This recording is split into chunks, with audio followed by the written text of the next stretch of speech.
Eh, Excelentes las presentaciones anteriores. Posiblemente lo que yo voy a decir ya se dijo, vamos a recalcarlo. ¿Qué hicimos? ¿Qué haremos ahora? ¿No? Todos nosotros tenemos objetivos de enseñanza-aprendizaje, ¿no? Cada carrera tiene los suyos, ¿no? Los sílabos los establecen, cada asignatura y cada carrera tiene los suyos propios. Entonces, no vamos a topar el tema académico que todos los manejamos, ¿no? Sino vamos a topar este momento crítico del paso de la virtualidad a la presencialidad. Es un desafío difícil, pero obviamente no es imposible. Mi aporte como docente viene en una profesión que tiene mucho de práctica, de haber trabajado, como se dijo en la hoja de vida, y lo que más he hecho en mi vida es mi profesión. Me encanta la docencia y trato de aprender todos los días, porque no soy un profesional pedagogo, ¿no? Pero he tratado de esquematizar básicamente en 3 elementos. Lo que me voy a decir: el elemento humano, el aspecto comunicacional y el aspecto tecnológico. Vamos con lo humano. Al inicio de la pandemia, nuestro consejo universitario pidió empatía. ¿Qué es empatía? Ponernos en los zapatos del otro, ¿no? Para mí es muy simple y lo he tratado de aplicar y creo que me ha ido bien, ¿sí? El compromiso que existe es cumplir los objetivos, ¿no? Los objetivos pese a las difíciles circunstancias, partiendo de un respeto mutuo entre estudiantes y docente. Hay que poner de parte de ambos lados. Todos tenemos vivencias tremendas que contar, ¿no? No voy a referirme mucho a ellas.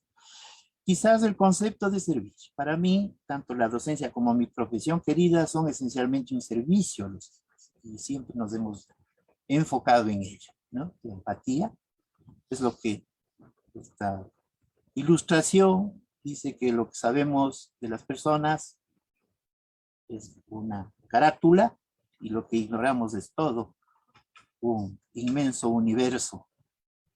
En el aspecto comunicacional, básicamente yo entiendo que lo que hacemos nosotros es emitir mensajes entre docente y estudiantes, donde transmitimos ideas, contenidos, conceptos, emociones, toda una serie de elementos, y la pandemia nos obligó a hacerlo exclusivamente por elementos virtuales, ¿sí? Ha sido no presencial.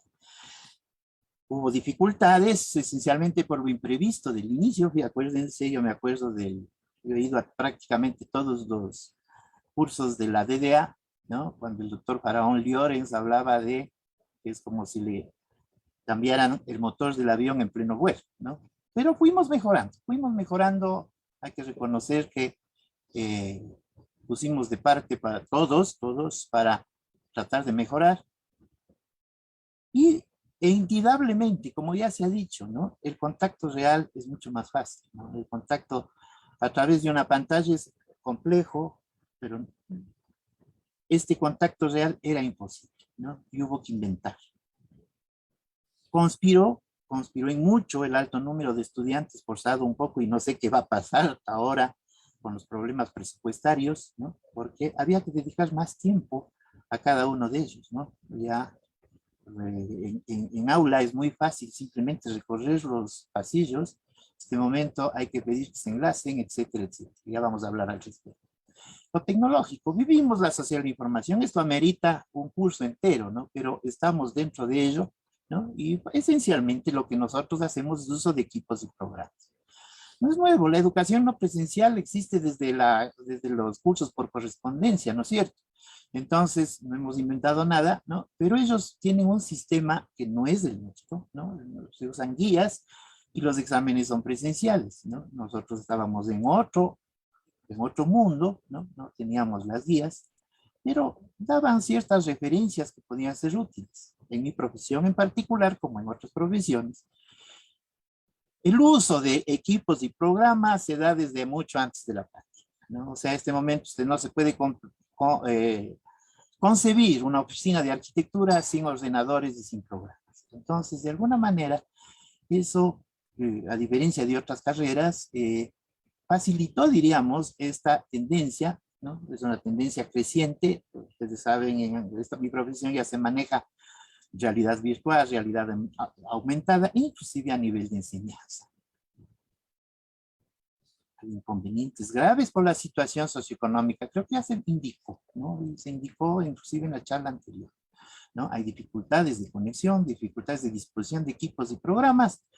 Veamos la encuesta, todo esto nos da el SIU el momento que matriculamos. Fíjense ustedes, este era uno de mis paralelos, yo tenía 5, ¿no? Y fíjense que los blancos, el color blanco, que es el que se podría decir que es el potable para trabajar, esto viene del SIU, ¿no? Fíjense que son la excepción, realmente son la excepción. La mayor parte son rojos, amarillos y naranjas, que son, no tiene regular o deficiente, ¿ya?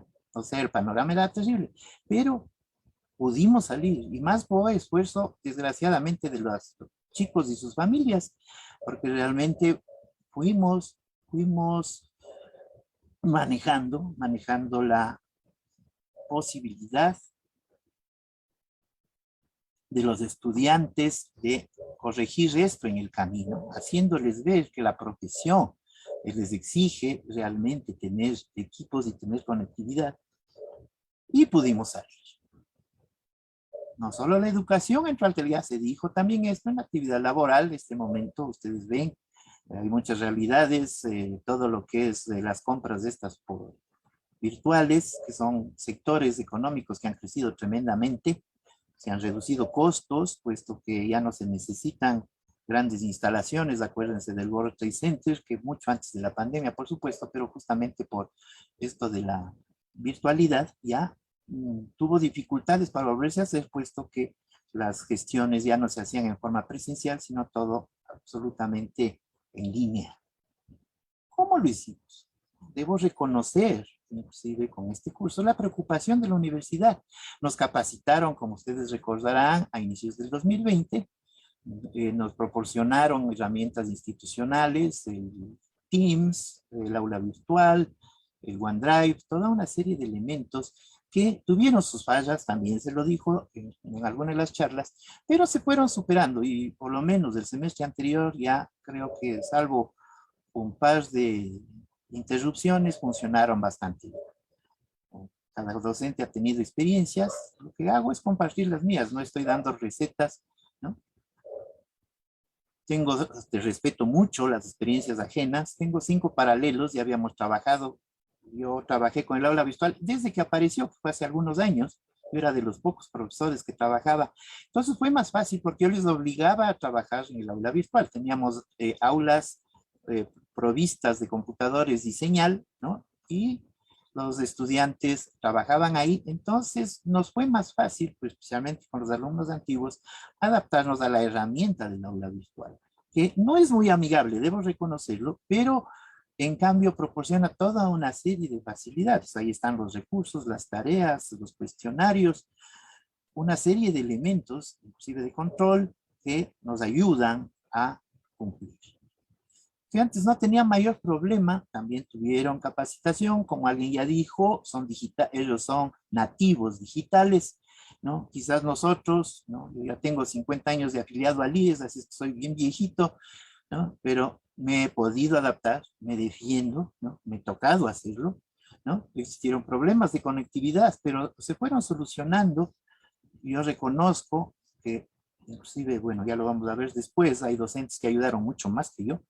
Quizás lo más importante, compañeros, es mantener el interés en los estudiantes a través de la crisis, ¿no? Uno de los problemas es, y también se tocó en este excelente evento, que hay una desmoralización, pues no ver la pantalla todos los días no es pues muy estimulante. Entonces había que inventarse cosas para que los estudiantes tengan emoción.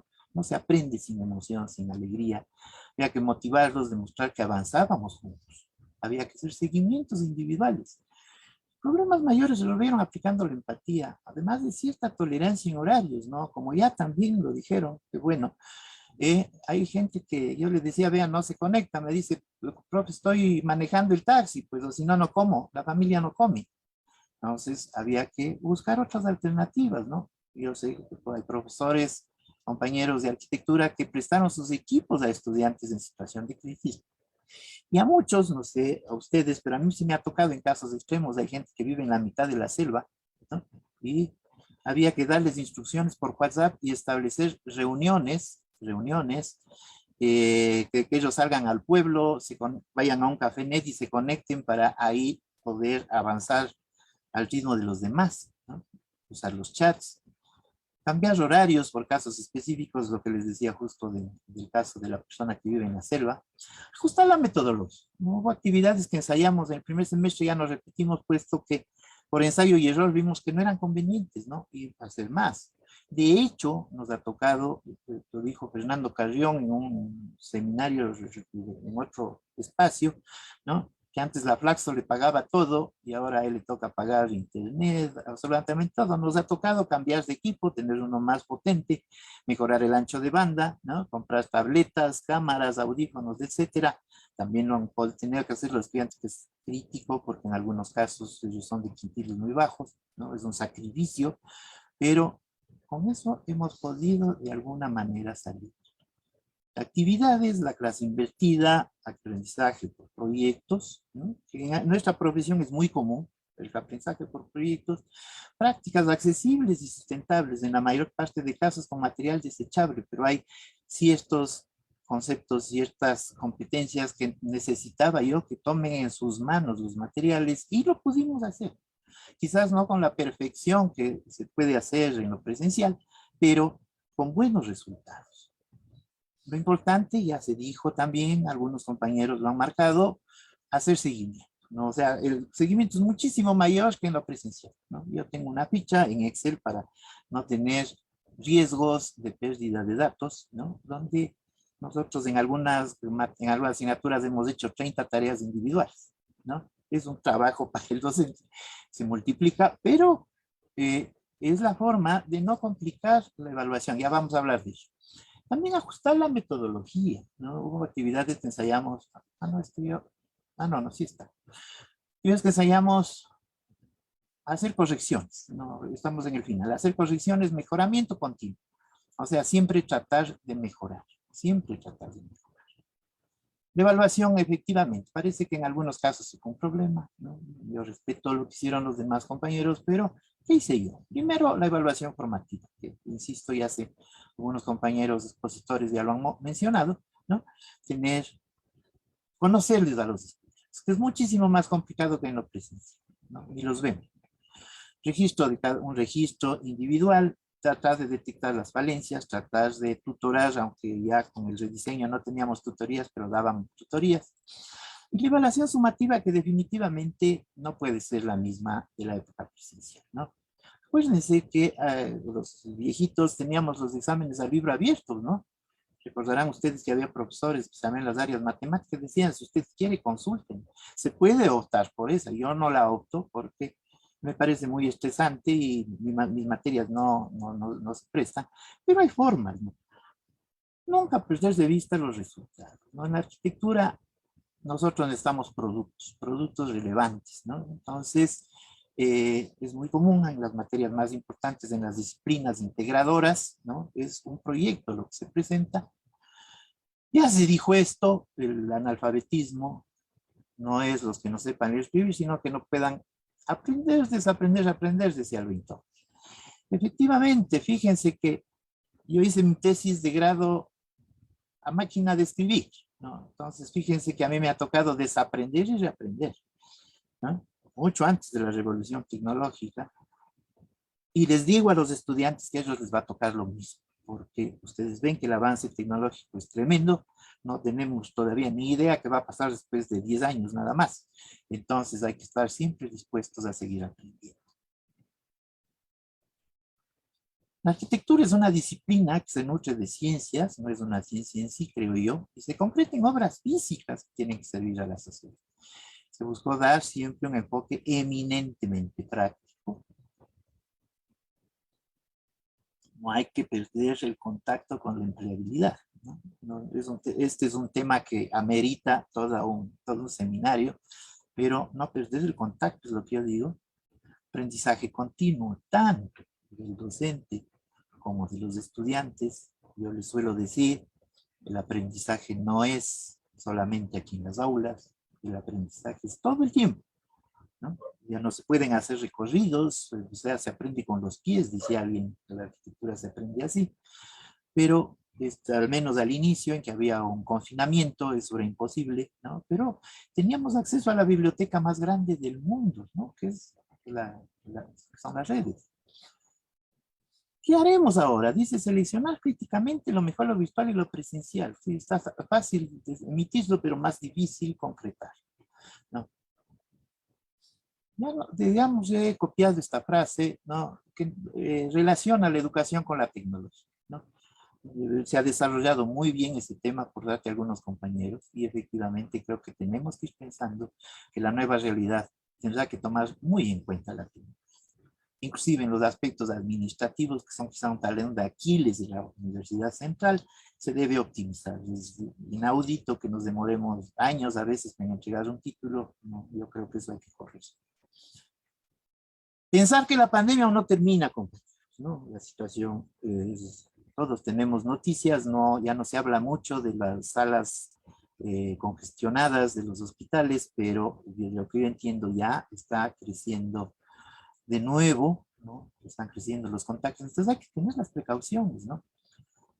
Quizás lo más importante, además, es, aunque hay materias muy técnicas, las mías lo son, ¿no? Pero tratar de que los estudiantes tengan conciencia del contexto actual.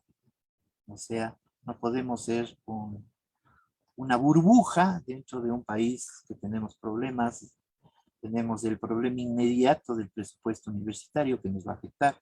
Entonces, sí es bueno que los estudiantes sí conversen al respecto. No digo hacer proselitismo político.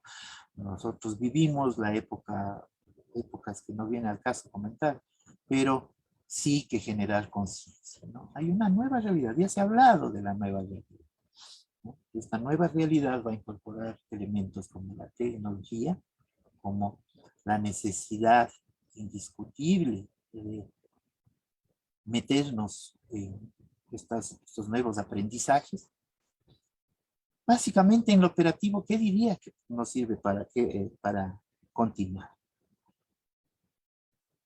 Registros y evidencias, ¿no? Los sistemas nos ayudan muchísimo. Para quienes toman, porque yo también tomo a veces exámenes con cuestionarios, fíjense que no hay que corregir los exámenes, se corrigen automáticamente, ¿no? Cuando hay reclamos, el examen está ahí, o sea, hay una serie de ventajas, el registro es más fácil, etcétera, etcétera. Eso nos puede ayudar lo virtual, pero quizás en lo presencial, indudablemente, el contacto personal es fundamental. La universidad no es simplemente recolección de conocimientos o formación de competencias o rendir exámenes para obtener notas, sino hay toda una serie de vivencias. Todos hemos sido universitarios y sabemos, hay un gran autor que no lo he incorporado, que decía que él aprendió más en los cafés de las universidades que en las aulas, ¿no? Quizás es una exageración, pero eso obviamente nos falta a docentes y a estudiantes, ¿no? Entonces, lo presencial tiene una serie de elementos importantísimos que hemos tenido que dejar a un lado, puesto que era imposible. De a poco se va volviendo posible y, en todo caso, insisto, no pretendemos dar de ninguna manera recetas, es un modesto aporte de lo que hemos vivido. Les cuento que los resultados que hemos obtenido, porque empecé hablando de que nuestro objetivo era conseguir los resultados de aprendizaje de los sílabos, los hemos conseguido en una forma aceptable, ¿no? Ha habido problemas insalvables, pero hemos puesto muy de parte, un poco olvidarnos de que son 40 horas, poner más horas, es inevitable, ¿no? Si es que estamos comprometidos con lo que estamos haciendo, efectivamente hay que poner de parte, ¿no? Yo creo que la mayor parte, he estado en muchos seminarios últimamente, conocidos a extraordinarios docentes, es un gusto realmente saber que la Universidad Central tiene profesores del nivel que yo he visto, ¿no? Del compromiso que he visto, y yo creo que tenemos que seguir hacia el futuro, enfrentando inclusive amenazas como esta que he mencionado.